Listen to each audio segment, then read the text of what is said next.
Yeah, you guys, all the buses fired up here. This is Amanda. Hi, Amanda. Good morning. She says she's going to a high school, a couple middle schools as well today.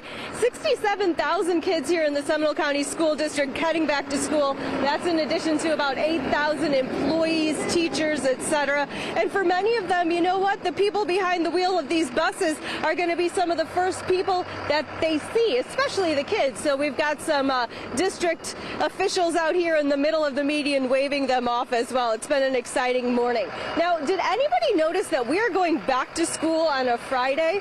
Well, we talked to the superintendent about that, and he says a panel of teachers and parents actually picked this start day for a reason. The logic given to us, which I think makes sense, it's a great first day to get everybody used to their schedules, get textbooks handed out, get the little ones used to where their classrooms are and so on. But it also gives, as a former high school principal, there's always scheduling things that you have to work on. So they had that Saturday, that time now to really get things cleaned up and ready to go on Monday. And it means they should be able to get the semester finished before the winter holidays as well, and maybe get some extra time off at Thanksgiving, you know, if the weather cooperates during the hurricane season, etc. But the bus is just streaming out here at this point. They've been on their way for at least an hour or so now, so I know we have some kids on the buses, and I know these bus drivers would really appreciate it if drivers looked out for them this morning. Back to you guys. In a sad twist, the owner had to relinquish the title to the boat so that authorities could get it out of the sandbar and out of harm's way.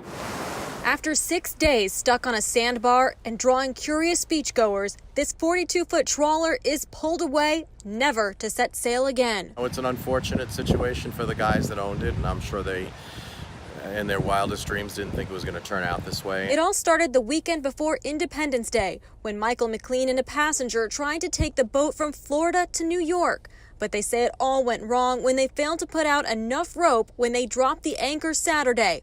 Drifting through high tide overnight, by sunrise, the boat was wedged in the sand. Stupid mistake, cost us. Then the problem was how to get it out. This vessel posed a definite imminent danger to our community. 450 gallons of diesel fuel on board was removed, and no swim signs were put up on the beach. Sometimes it's been halfway underwater. Not far from where the owner and his passenger chose to camp out.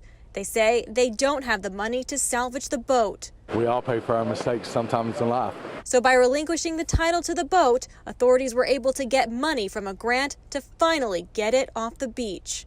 The Brevard County Sheriff's Office tells me that this will no longer be a seagoing vessel and that it will be scrapped. They say that the owner could be cited, fined, and forced to pay for the cost of removing the fuel from the vessel, but so far no action has been taken. Reporting from Cape Canaveral, Amanda McKenzie, Fox 35 News.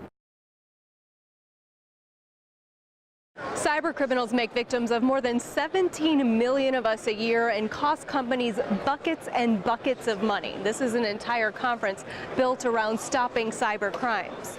The man you're about to meet kicked this conference off, and the feds say he's one of the original cyber criminals. But it's not really the customers you have to worry about so much. The last time Brett Johnson was in Orlando, he was on the most wanted list.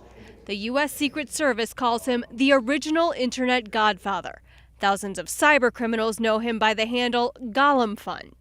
Over the years, he admits he raked in $4 million by stealing people's identities and creating websites that trained a generation of cyber criminals. We would teach them how to do it.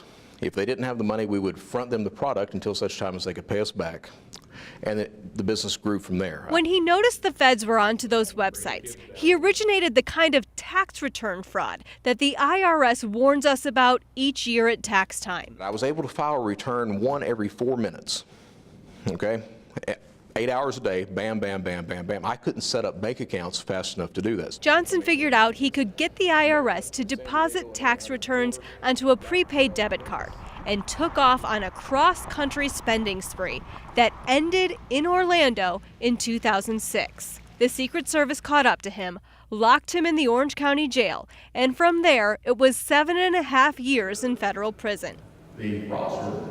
Now he's turning the tables, trying to stop cyber criminals. He's sharing his secrets with businesses this week in Orlando and telling you the mistakes you're making that make cybercrime easy. First, Johnson says your passwords are weak. Fraudsters don't just go after your bank accounts, so you need to make sure you protect all your accounts. And if he tries to phish your banking account, you're going to pay attention to that email. If he tries to phish your Plenty of Fish account or something like that, well, you know, why would a fraudster hit that? Well, a fraudster will hit that because he knows the chances of you using the same login and password are probably pretty high. Mistake number 2, you're putting too much information on social media. Johnson says the criminals use that weak password to hack in and mine social media for personal information that banks ask for when you open an account. Banks are very good about asking car colors. Well, okay. Is a picture of your car on Facebook? Are you standing beside of it someplace? If you are, well, there's the color. I got you. Finally, you're ignoring updates to antivirus software and firewalls. So it's important to take these steps to make sure that you're not this low-hanging fruit that all these cyber criminals are looking for. Simple fixes from a reformed fraudster who knows it's little things that can make criminals big bucks. Dana J., Fox 35 News. It's going to be a busy holiday weekend as thousands of people are expected to hit the Volusia County beaches, and we could be seeing even larger crowds than in years past. This could be one of the busiest holiday weekends. It's kind of our last hurrah for the summer.